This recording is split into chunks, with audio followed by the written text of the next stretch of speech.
La noticia requiere profundidad. En Notimundo están los protagonistas de la noticia. Y saludamos a esta hora al doctor Francisco Pérez, él es subsecretario de Salud. Doctor Pérez, muy buenas tardes y gracias por acompañarnos. Le saluda María del Carmen Álvarez.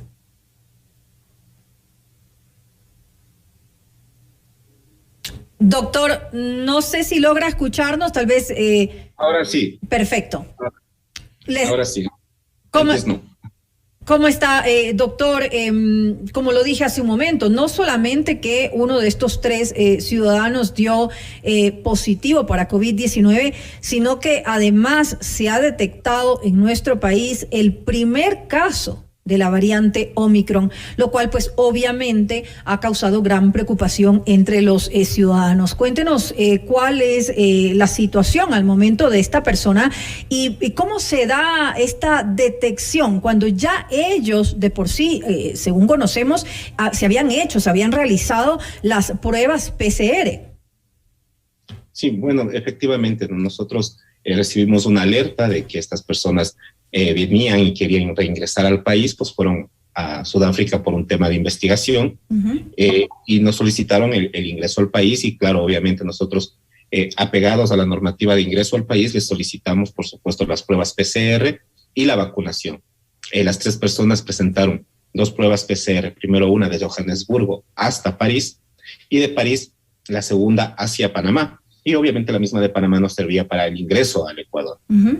A pesar de que esto ocurría por venir del lugar donde que existe gran probabilidad de contagio de esta nueva variante, se les realizó una prueba PCR al ingreso al país y además se les realizó el APO, que es el aislamiento preventivo obligatorio. Esto se está realizando en un hotel de Quito y cuando se determinó que esta persona era precisamente contagiada o tenía positivo para COVID, inmediatamente se mandó a secuenciar en el INSPI, que es nuestro laboratorio de referencia nacional, y en cuestión de 72 horas tuvimos ya el resultado de que se trataba de una infección por la variante Omicron. Entonces, nosotros hemos hecho, conociendo de dónde provenía el paciente, hemos hecho ya los seguimientos epidemiológicos, hemos hecho los cercos epidemiológicos, hemos cercado a 150 personas, sobre todo a las 60 personas que estaban alrededor de los viajeros, es decir, se hace 4 filas adelante, 4 filas atrás y hacia los costados también, para precisamente precautelar que esta persona no haya contagiado al resto de las personas hasta el momento. No tenemos ninguna persona, además del paciente que ingresó con COVID, además de esta persona, no tenemos ninguna otra persona que sea sintomática. Se han realizado ya más de 40 pruebas PCR, ninguna prueba PCR ha sido positiva, ni siquiera de las personas con las que viajaba en conjunto. Las personas que venían, las 2 fueron negativas, están asintomáticas, siguen en aislamiento y todas las personas que están dentro del cerco epidemiológico están en aislamiento y se les va a realizar a todas las personas las pruebas PCR correspondientes para poder descartar que haya existido una infección durante el trayecto del vuelo. Ahora, ¿este paciente presentaba algún tipo de síntomas en algún momento o era completamente asintomático? Presentó algo de alza térmica durante el desembarco y precisamente esto también nos alertó y el paciente mismo nos reportó que tenía algo de fiebre durante el trayecto Panamá-Quito, ¿no? Entonces, a partir de ahí nosotros teníamos la sospecha y precisamente por eso se hicieron todas las medidas epidemiológicas para poder dar seguimiento a sus contactos. Ahora, usted me estaba comentando de este cerco epidemiológico que se está dando a todas las personas, las 150 personas que venían en ese avión. ¿Cómo se está controlando, por ejemplo, que realmente estén cumpliendo con aislamiento como se les ha solicitado? Pues para esto nosotros tenemos nuestro personal de respuesta rápida, tenemos equipos de respuesta rápida que se han desplazado hacia las provincias en donde están y hacia los lugares donde están aquí en la ciudad de Quito. Y obviamente se les hace un control, un seguimiento, se les hace las pruebas, se verifica la ubicación donde están y se les va monitoreando, ¿no? Es decir, nosotros tenemos ya las direcciones, tenemos los lugares donde se encuentran tenemos 2 teléfonos y con esto nosotros monitoreamos y tenemos los equipos de respuesta rápida frente a cualquier eventualidad. Es decir, si alguna de las personas nos dice, hoy parece que tengo algún tipo de sintomatología compatible con COVID, inmediatamente un equipo de respuesta rápida se trasladará hasta el domicilio y lo controlarán y lo mirarán. Entonces, nosotros tenemos más de 300 equipos de respuesta rápida por todo el Ecuador, aparte del personal normal que trabaja en el Ministerio de Salud Pública. Entonces, hemos estado haciendo el seguimiento y el rastreo de estos contactos y hasta el momento no hemos tenido ninguna novedad ni de sintomatología, ni de prueba positiva a partir de este paciente. Ahora, usted me decía que a algunos de ellos ya se les ha hecho la prueba PCR. Sin embargo, ¿cuánto tiempo habría que esperar? El vuelo fue el 10 de diciembre, ¿cierto? Efectivamente. ¿Cuánto tiempo más habría que esperar para estar completamente seguros? Y ahí sí, digamos, esperar el tiempo prudencial para hacer unas nuevas pruebas PCR, porque si hay un contagio, tarda un tiempo determinado en incubarse el virus. Efectivamente, lo que se tarda en incubarse son 5 días. Por eso nosotros a partir de ayer comenzamos a hacer estas pruebas.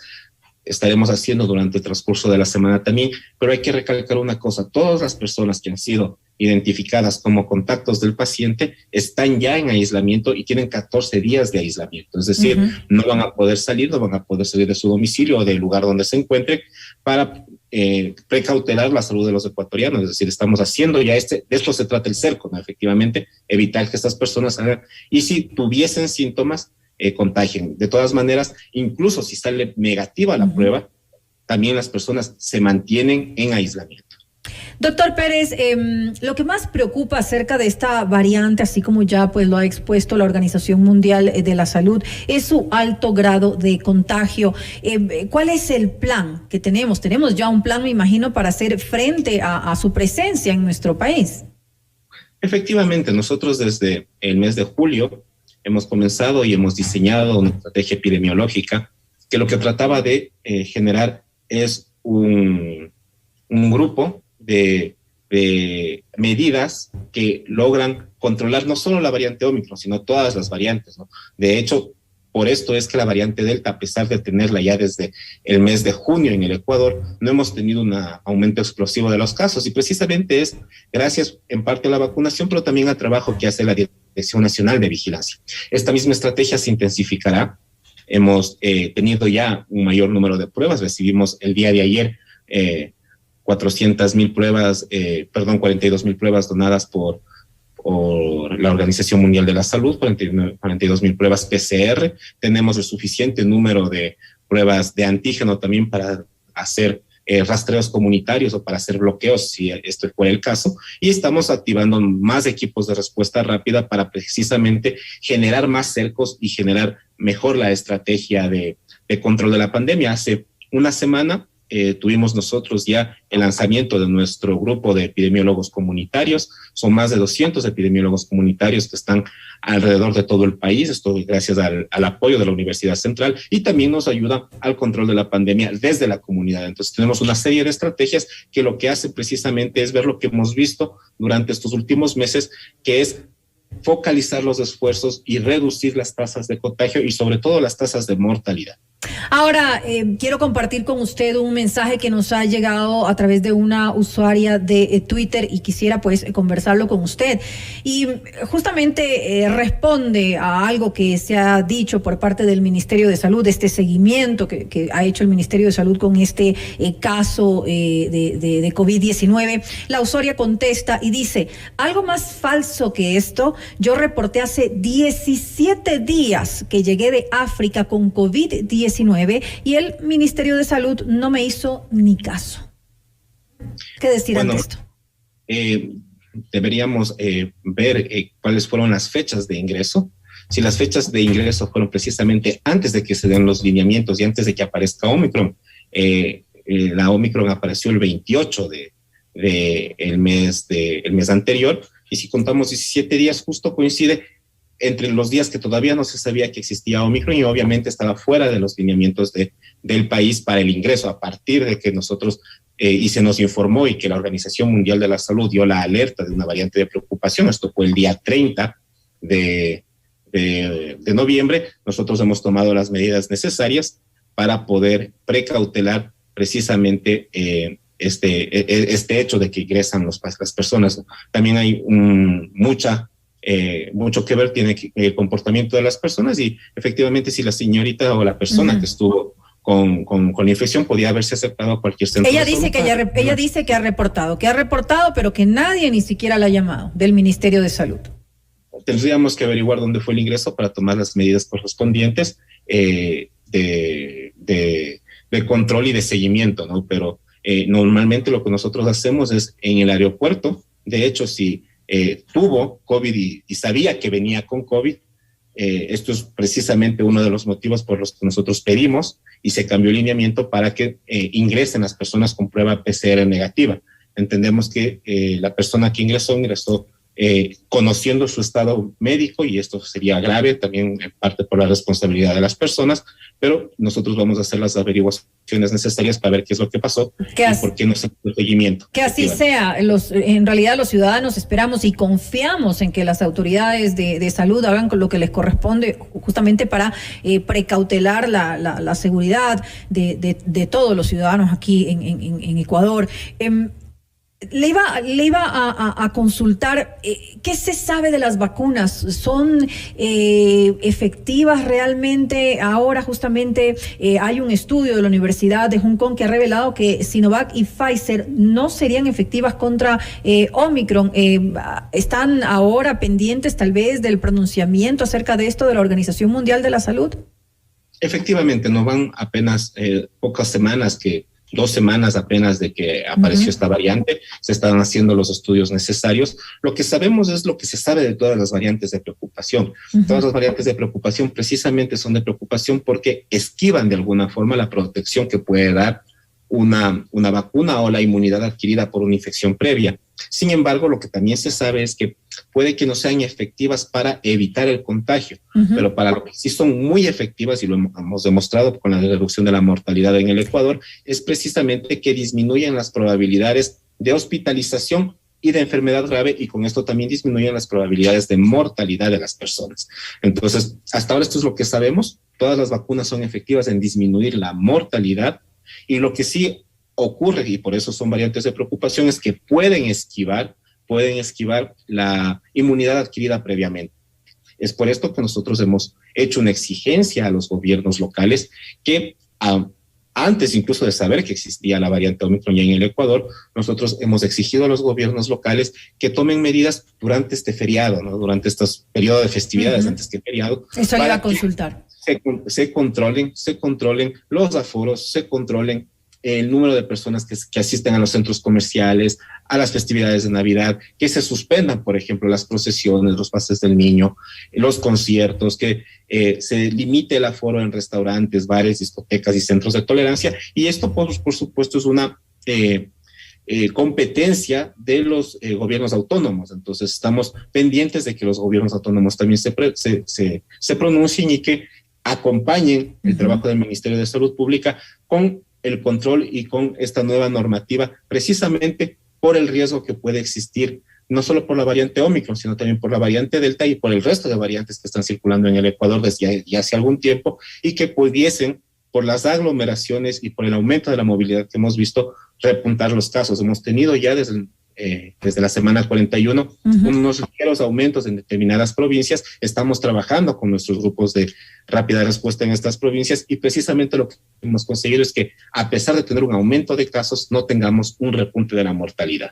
Es importante trabajar de manera conjunta tanto entre las autoridades nacionales como las locales, porque si no se lo hace, pues definitivamente no se va a poder manejar, controlar esto de forma adecuada. Doctor, usted lo decía hace un momento, el tema del aumento de casos. Lo más preocupante de esta, lo que decía hace un momento, lo más preocupante de esta variante no es el grado de virulencia, digamos, que tiene, porque según se ha dicho, no es tan grave como la variante Delta. Sin embargo, sí el alto grado de contagio que tiene, y eso obviamente es lo que puede llevar a una saturación hospitalaria, que ese es el problema. Además, que ya de por sí, como usted lo acaba de mencionar, tenemos un repunte de casos, es decir, ha habido un aumento de casos sostenido, que no ha parado ya desde hace algún tiempo.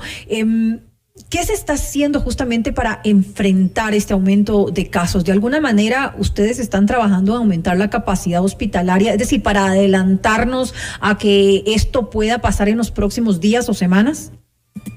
Sí, pues efectivamente, nosotros dentro de nuestro plan Fénix está contemplado precisamente este tipo de situaciones. No es algo que puede pasar, precisamente esta es la preocupación y por eso es que nosotros hemos insistido tanto con la vacunación y con el mantenimiento de las medidas de bioseguridad.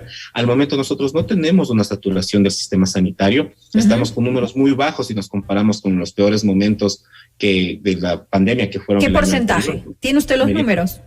Sí, por supuesto. Nosotros tenemos alrededor de un 60% de ocupación en las camas de cuidados intensivos, pero esta ocupación obedece a un número reducido de camas asignadas para cuidados, para COVID. Si nosotros en un momento de la pandemia llegamos a tener solo como Ministerio de Salud más de 300 camas asignadas para cuidados intensivos en COVID. Ahora tenemos nosotros 120 camas asignadas para COVID y de estas 120 tenemos el 60% de ocupación. Es decir, nosotros hemos ido disminuyendo la asignación de camas y aperturando los servicios a otras patologías. Podríamos llegar a tener 300 camas entonces en las unidades de cuidados intensivos. Efectivamente, de ser necesario, el Ministerio de Salud Pública, junto con la Red Pública de Salud, que es el IES y el ISFA y el ISPOL, aperturaremos nuevos espacios precisamente para hacer frente a esta emergencia. Creemos que esto no va a pasar, pues nuestros equipos de vigilancia están activos y están trabajando bastante bien y lo hemos demostrado con Delta, pero no cabe mantenernos alertas y no descuidarnos y sobre todo llamar a la ciudadanía a que durante este periodo de festividades nos quedemos en casa, estemos con la familia, ahora, que eviten lugares concurridos, los lugares con muchas personas. Totalmente. Ahora cuéntenos un poco sobre la ocupación de camas hospitalarias que según conozco es mayor. No, efectivamente, como le decía, esto pasa en cuidados intensivos. Así en hospitalización ocurre exactamente lo mismo. Es decir, nosotros teníamos asignados más de 3,000 camas de hospitalización en el momento más álgido de la pandemia. Ahora tenemos asignadas alrededor de 1,200 camas y de estas 1,200 camas apenas el 40% es menor. Sí, efectivamente. O sea, 40% se escucha mucho, sin embargo tenemos una disminución en la provisión de estas. En números absolutos tenemos muchas menos camas. Es decir, en determinado momento podríamos aumentar el número de camas y llegar nuevamente a esos números que usted nos acaba de indicar. Es decir, 300 camas en las unidades de cuidados intensivos y 3,000 y hasta 3,000 camas en lo que son camas de hospitalarias. Efectivamente. Ahora, ¿qué es lo que se espera? Todavía no tenemos datos de los resultados, digamos, de las fiestas de Quito. Eso los tendremos dentro de una semana aproximadamente. ¿Qué es lo que se espera con relación a esto? Bueno, nosotros esperamos como todo proceso de mayor movilidad y de relajamiento ciudadano que se dieron durante el periodo de fiestas, que aumenten los casos, ¿no? Esperamos que estos casos que aumenten no sean demasiados. Estamos precisamente haciendo los muestreos, los rastreos y los tamizajes para que esto no ocurra. Y además estamos completando los esquemas de vacunación para proteger más a la población. Ahora mismo ya tenemos desplegados en la mayoría de centros comerciales nuestros equipos de vacunación para que puedan vacunar a las personas que acuden ahí, que todavía no han terminado de completar la vacuna o que no se han puesto su primera y segunda dosis, y estamos también trabajando para poder completar y aumentar las tasas de cobertura en los niños. Son todas las estrategias que nosotros estamos teniendo. Esperemos que estas fiestas no aumenten de manera significativa los casos, pero lo que sí hemos visto es que no solamente son las fiestas, no las fiestas de Quito, sino que a nivel nacional comienza a haber un poco más de confianza de las personas y olvidamos las medidas de bioseguridad y se organizan más eventos masivos. Entonces nosotros hacemos un llamado a la ciudadanía que no acuda a estos eventos masivos, que todavía la pandemia no ha pasado, que ya tenemos Omicron en el Ecuador, que efectivamente, como bien lo dice usted, es una variante que es mucho más contagiosa, no se sabe todavía si es más letal. Los reportes que tenemos es que ha fallecido apenas una persona de los más de 80,000 personas contagiadas a nivel mundial. Y de todas maneras tenemos que mantenernos expectantes y estar prevenidos por cualquier eventualidad. Por eso nosotros seguimos llamando a la conciencia ciudadana y al apoyo de los GATS. Ese llamado del que usted habla se hace en forma de campañas de concienciación para la mayor cantidad de ciudadanos que es posible. Es decir, eso es parte de la estrategia. ¿Se está llegando a todos los puntos aquí dentro del país? Sí, nosotros tenemos nuestra estrategia de comunicación que también está contemplada en el Plan Fénix. Tenemos ya el material educomunicacional no solo para idioma castellano, sino también para las lenguas de las diferentes nacionalidades. Tenemos grupos de trabajo que están trabajando tanto con poblaciones afro, con poblaciones indígenas, en lugares remotos. Estamos desplegados por todo el Ecuador y estamos comunicando lo mejor que podemos, pero también necesitamos el apoyo de todos. Y pruebas de PCR también es importantísimo. Sí, por supuesto. Tenemos pruebas, como digo, tenemos más de 140,000 pruebas ahora mismo disponibles de PCR y más de 300,000 pruebas disponibles de antígenos. En enero, la primera semana de enero, nos llegarán 600,000 pruebas más. Entonces tenemos los medios suficientes para poder controlar la pandemia. Bien, doctor, y para finalizar esta entrevista, un mensaje pues para los ciudadanos que nos están escuchando. Bueno, que todavía no nos relajemos, que hemos caminado ya mucho tiempo, todos estamos cansados. Es necesario seguirnos cuidando. En este periodo de fiestas, el mejor regalo que podemos hacer a nuestra familia es cuidarnos para no contagiarnos y mantenernos alertas, que todavía la pandemia no ha terminado. Hay que ser responsables definitivamente. Nuevamente gracias al doctor Francisco Pérez, subsecretario de Salud, por habernos acompañado en este espacio informativo. Mucho gusto, muchas gracias. Muy buenas noches.